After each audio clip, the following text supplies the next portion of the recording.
Simple గా చెప్పాలంటే మేము రోడ్డు నెక్కింది గొంతెమ్మ కోరికలు తీర్చమని కాదు, ఎన్నికల్లో ఇచ్చినటువంటి హామీలను అమలు పరచమని, న్యాయబద్ధంగా టీచర్లకు జరగాల్సిన అన్ని 5 సంవత్సరాల పిఆర్సీని ఖచ్చితంగా ఇచ్చేయమని తప్ప వేరే రకంగా ఏమీ అడగట్లేదు.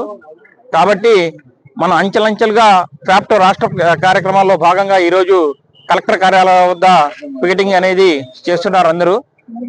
ఇప్పటికైనా ప్రభుత్వం చర్చలకు పిలిచి ఈ పిఆర్సీ 12వ పిఆర్సీ నియమించి 11వ పిఆర్సీకి సంబంధించిన ఆర్థిక బిల్లుల్ని కూడా మనం దీంట్లో విడుదల చేసి 13వ పిఆర్సీ కూడా 12వ పిఆర్సీకి నియమించవలసిందిగా కోరుతున్నాము.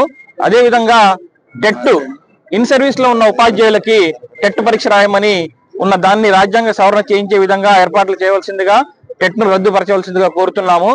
అలాగే సిపిఎస్ ను రద్దుపరిచి ఓపీఎస్ ని కూడా అమలు చేయాలని పోరాటం చేస్తున్నాము. అంచెలంచెలుగా ఇప్పటికీ ఈ రోజు జరిగిన ఈ పికెటింగ్ తర్వాత కూడా ప్రభుత్వంలో చలనం లేకపోతే రాష్ట్ర వ్యాప్తంగా అసెంబ్లీ ముట్టడి, సచివాలయం ముట్టడి వంటి కార్యక్రమాలు కూడా రాష్ట్ర శాఖ పక్షాన చేసే విధంగా కార్యాచరణ చేసుకుంటున్నామని ఈ సభాపరంగా తెలియజేస్తున్నాను. ధన్యవాదాలండి.